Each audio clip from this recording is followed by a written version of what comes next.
Hi everybody, this is Joe at Foozle CC, and if you're trying to learn how to make video games, I have a piece of advice for you. And that is, in addition to watching tutorials and going through manuals and learning how to use tools, one of the best ways to just throw yourself out there and learn quickly is to actually participate in a game jam. And it is incredibly embarrassing, for myself at least, that having tinkered with tools for a couple years now, I have never participated in a game jam until now.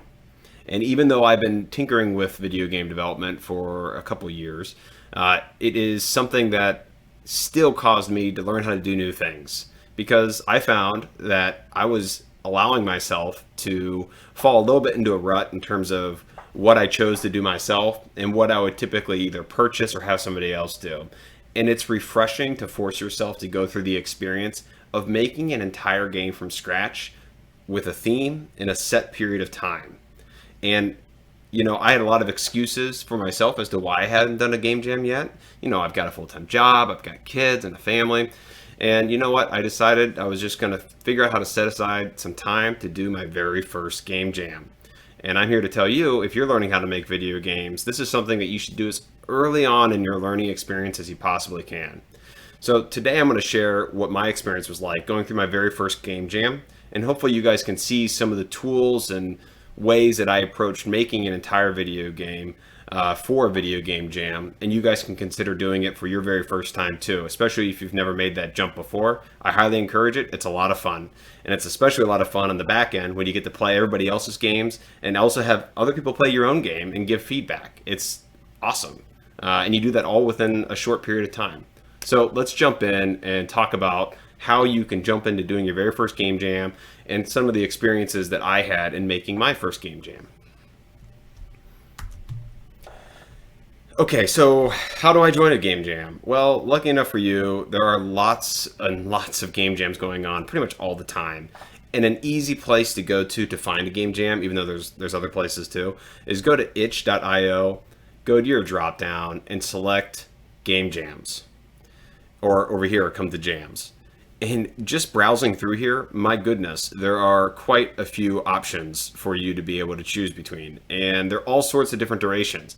And this is why my excuse of maybe being too busy is not a great one. It might be hard to pick one that's only 1 or 2 days if it's during a busy part in your life. Or maybe that's the best type of jam to join where you're going to keep it contained to 1 or 2 days. But pick one that works for you. There are some that even go on for more than a year. So find one that you like and go ahead and sign up and give it a try. So that's the very first step, and it's probably the easiest step. The next step is you actually have to make a game. So for me, let's talk about which one I joined and what the theme was. For me, I chose the Blackthorn Game Jam number 3. Now, Blackthorn Prod is a fantastic YouTube channel. Definitely go there and subscribe if you haven't already. It's likely that you have. And I definitely love his content and have been following him for some time. And so I decided, you know what, this is a good one for me. It was a week long, and I knew that there was probably a number of days where I wouldn't be able to work on my project at all, just due to my other responsibilities. Speaking of other responsibilities, you will have them come up. I was all excited one morning to enjoy a cup of coffee and get started on my game jam. I look outside and boom, multiple inches of snow on the ground in Wisconsin.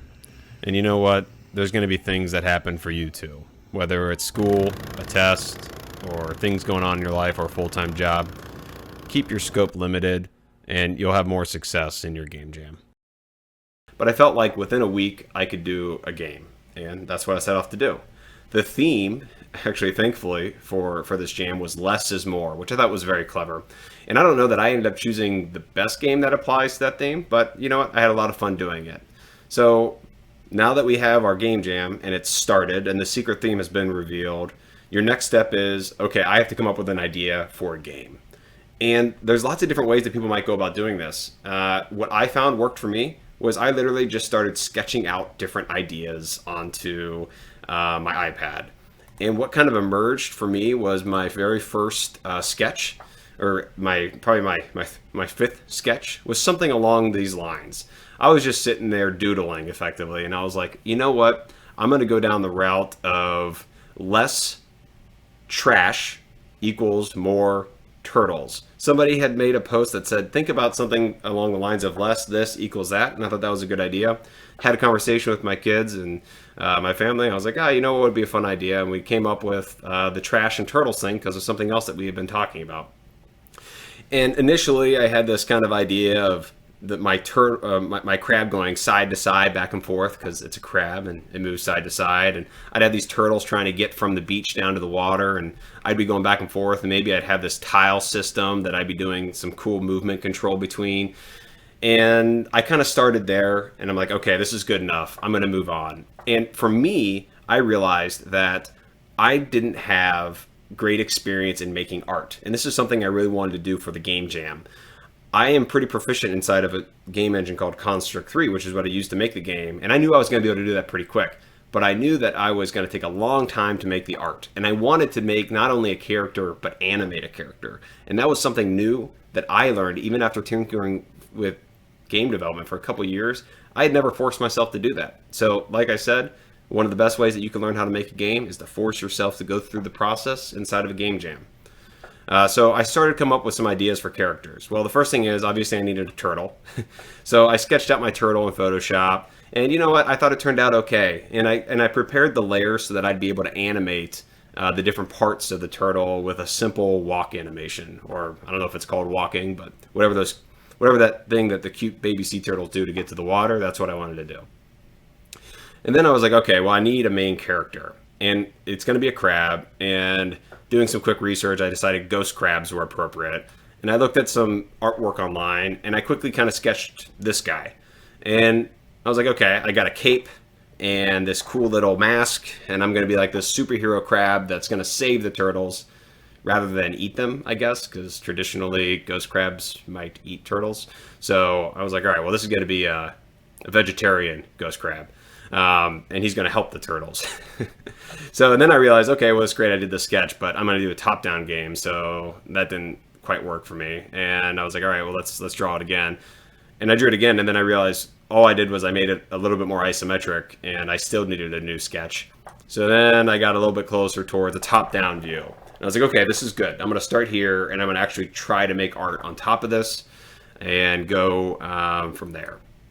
So I kept going on my journey. I started adding some layers on top of this guy, and ultimately, this is what emerged. And I thought that this was pretty cool. I was pretty happy with how this turned out.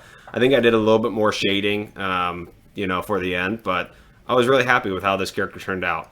So then my next challenge became, okay, I want to animate this guy. I want to have a forward walk motion, and I want to have a sideways walk motion because I'm a crab, and maybe an attack motion and an idle motion. These are all things that I took for granted because I'm regularly working or buying art, or I'm working with another artist to get art, and I'd never forced myself to do it myself. So I went ahead and like, all right, I'm going to do this. And I used Adobe Animate. You can do this in any of the animation programs that I also still want to learn, such as Spine or Spriter. I just happen to have Creative Cloud, so I decided I'm going to use Adobe Animate. So jumping into Adobe Animate, I had no idea what I was doing in the beginning. And I eventually figured out how to do the parenting of objects. And what was nice is with Photoshop, you can import Photoshop and your layers all kind of come in as these individual objects.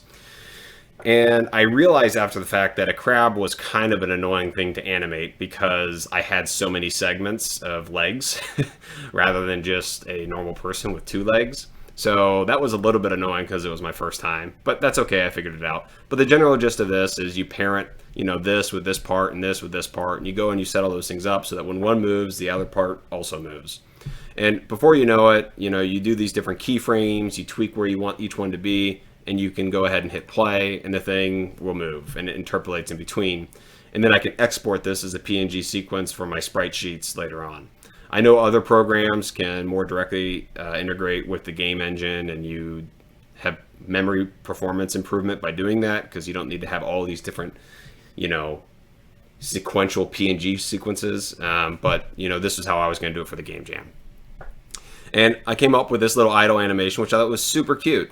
And then I was like, all right, well, now I want to come up with a walk animation. And this is what I came up with. And I was pretty happy with how that turned out. I was like, all right, but I'm a crab, so I need to be able to walk sideways. And came up with this, and I had the cape kind of going off to the side. And this was kind of one cool thing that I really enjoyed about Adobe Animate, and I think almost all the programs have this now, is this mesh feature in the cape. If you come over here for this asset warp tool is what it's called in Adobe Animate, it makes this mesh, and I can drag these mesh points that I've created here. I used 7 to create these really cool wavy effects. I don't think I did the best job at it, but I thought it turned out pretty cool. I tried to make it look like a wave, and I was like, all right, great. I've got my animations. And then I made a little attack guy, so we're good to go. And then I had my turtle, and I needed to do that little cute walk, right? So this is what I came up with. And I also did a quick idle. All right, simple enough. And then lastly, I did dead, with his little arms all kind of coming in. And I was going to do a different sprite for the turtle going up. I had this idea, probably from, I guess, Mario or something, where I wanted him to have some wings and to float up into turtle heaven, which is what I told my 4-year-old son, at least. That's where they went. So, and this, super simple wing animation. All right, great. So now I've got my crab and my turtle, and I want to make this game about turtles getting from the beach down to the ocean. And that's about when I jumped into Constructs Editor and I started just working with squares and importing some of this art and going through the motions of getting the mechanics down. There was a lot of simple state machine work that I did just to, progress the turtles from different animations from the top of the beach down. I used a pacer object, which I'll show you real quick, to do that. But suffice it to say that the main learning experience for me was, in this area. I hadn't done this before. And there's a couple other elements like that you'll see in the game where I had this little brush that I wanted to have on the beach, and I just animated it going a little bit in the wind. And so that was all good. So let's jump over now into the editor and see what this looks like. So I was in here, and this is kind of after I had finished all the art. This is what my layout view kind of looked like. I had come up with a tutorial area where my turtle would just kind of be sitting out here waiting for me to hit this beautifully drawn play button. And there'd be some instructions that would come up, and ultimately after I would guide them through and teach them how to chomp the trash up in the tutorial area, all the turtles will line up along here. There'd be a countdown, and then they'd start walking towards the beach. And along the way, there's all these different trash bits, right? But I also had trash getting tossed in from the side to simulate littering. And I used this grid of red dots to be kind of my randomly chosen spot where the trash would fall. And I did some collision checks to at least try to find an open spot where there wasn't already turtles. So I did that, and you would go around as your ghost crab, and you would try to mince up all the trash before the turtle. If it got close, it would try to run to the trash and eat it, and then it would die and go to turtle heaven. So this was my game. And, I introduced some particle effects when it was chomping up the trash and a few other things. But largely, they get to here. They safely arrive there. A little mom turtle comes out, thanks you by tossing some seaweed salads towards you. And that's the whole game. So the thing that I also learned how to do that I wanted to quickly share was recording sound. That's something that you'll have to learn to do as a game developer or work with sound. And I've always used pre-made sound assets. And for this, I wanted to try to make my own sound. So for the pinchers, I was literally taking plastic bits and taping it to my finger and going up to my mic and going chop, chop, chop, chop, chop, chop, chop. And it ended up sounding pretty decent. Yeah, I mean, I was pretty okay with that. And literally, it's just me sitting here using the Windows 10 recorder and going into my mic and making some noise effects. I used some trash, crumpling effects, and that was about it. Me breathing in to make some waves and some wind, and that was my sound effects. And the next thing is that I know I didn't do great at, because I didn't even include it in the game, was I wanted to have a little bit of background music. And a great tool to do that is Beatbox. If you haven't used it before. It's a pretty awesome tool. You can come in here and start, creating some noise. I did use this to make some waves in the background, which you can hear here. But what I created as background noise was so bad that I didn't even want to include it in the game. I don't have any. I don't even think I have the file saved on that one. But it's a pretty cool program. I mean, you can come in here and you can do things like, just start clicking and adding different noises. I don't know. And some people are really good at this. I struggled. So anyway, something I want to improve on in the future. But you have to make some background music if you're going to do your own music. And this is a simple tool to do it. Otherwise, you can compose it, I'm sure, in a plethora of other tools. But this is what I was aware of. So coming on back, finally, I finished my game. And I wanted to go and submit it. So you come back, you do the build. You have to do done probably a fair amount of play testing. And on Itch, all you have to do is you have to go and upload your game. And then inside the Game Jam area, you can kind of go and hit submit your game, and it will show you a list of all of your uploads. You select your upload and hit submit. Now, one thing that is very sad, I'm sure for a number of developers, because I saw it all over the forums, is make sure you give yourself enough time to export your game and upload it and submit it, because they don't really allow for any late submissions. So you might spend a week making your game only to find that you're going to be 5 minutes late and it's not going to officially count as an entry. So definitely give yourself enough time. I didn't give myself much time. I think I uploaded it an hour before the deadline. But I saw all these people on the forums all sad because they didn't quite get their game exported in time. So definitely give yourself enough time to do that. And then at the end of the day, I got to submit it. And this is where some of the most gratifying part of doing a game jam comes into play. As soon as you submit it, all these other people are also submitting their games at the same time, especially in a popular one like this one was. I mean, look, there was 1,143 entries, and there's been 13,400 ratings so far, and there's still, I think, like 3 or 4 days of ratings allowed. So what's super fun about this is people all of a sudden start saying, hey, play my game, I'll play your game, give each other feedback.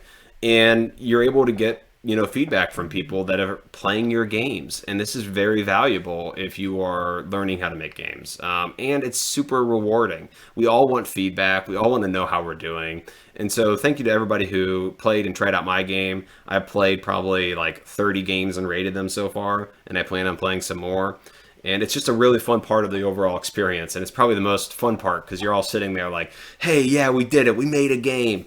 And you're kind of all patting each other on the back, but you're also giving each other meaningful feedback. So definitely participate in that part of the Game Jam experience once you do it. So with that said, let's go ahead and give my final game one play, and you guys can tell me what you think in the comments below, or feel free to come here if it is still open and leave your comments inside of the submission page. Okay, so Ghost Crab Hero. This is quite the joy to create. So I got my little crab guy here. Less trash equals more turtles. That's my nod to the theme. I got my pretty, I'll say, low fidelity title here of Ghost Crab Hero, and a little cute thing here that says, turtles are friends, not food, on my towel. So you go ahead and hit play. And the movement scheme that I did was an top-down 8D movement. So I have to safely escort turtles in the water. And it's all relative, though, to my mouse pointer. So if I do the WASD thing, and I hit W, and I kind of just hold it down, he's going to follow wherever my cursor is. And then it says use A and D to activate ghost power and move safely among them. So I introduced this thing where I could become a ghost, and if I stepped on them, I don't end their precious lives. You can kind of be a ghost as a ghost crab. And there's my wonderful piece of trash coming in, and this is what kicks off the game. There's my fun crumple noise effect. All my baby sea turtles are lining up for their brave journey to the water. And get a little countdown here. And so my goal is to save as many turtles as I can. So first thing is you can kind of come over here. If I come up here and I'm a ghost, I can kind of safely go among them. Oh, I already let 2 of them pass. Oh, 3. I gotta focus here. Otherwise, not many turtles are gonna make it. So I got this thing that was my pacer, and this was used in my code to kind of keep the turtles progressing forward. I just use simple pathfinding and move tos to do it relative to that pacer object, to keep everybody kind of moving forward in a natural, slow progression. And then one thing that somebody suggested that I thought was a great idea is right now I can kind of just hold, my ghost power on the entire time, and there's no real drawback to it. So somebody suggested making it so I could only use my pinchers if I'm not in ghost mode. And I thought that was a good idea. So, anyways, that's why you get good feedback and you make your games better over time. But that was my game, and then I did a little Easter egg here where if I eat up all my little salad that the mama turtle thanked me with, I have this little arrow come back up here and come back to my starting area, and it says thank you for playing. And I also had, I guess, a little bit of a morbid joke where it says turtles are good crab food and some turtle soup. So I guess the ghost crab did end up having a few turtles. Anyways, that was my game, and you know what? I had a ton of fun making it, and it was a lot of hard work to make myself go through and draw my own art and make my own sounds and incorporate it into the engine. And I learned quite a few things, especially the animation portion. And then that's a long journey. It probably take. I mean, I can't wait to try it some more and get a little bit better, especially with that mesh deformation tool. I thought that was really cool. So if you're learning how to make games, I highly recommend pick out a game jam. Force yourself to go through it. I wish I had done it a year ago or a year and a half ago. I would have been further in my game making journey. So with that said, hope you guys enjoyed this video. Check out the itch page and where the jams are, and sign up for one on your side, and let me know what you thought about Ghost Crab Hero. And with that, thank you everybody. Have a nice day.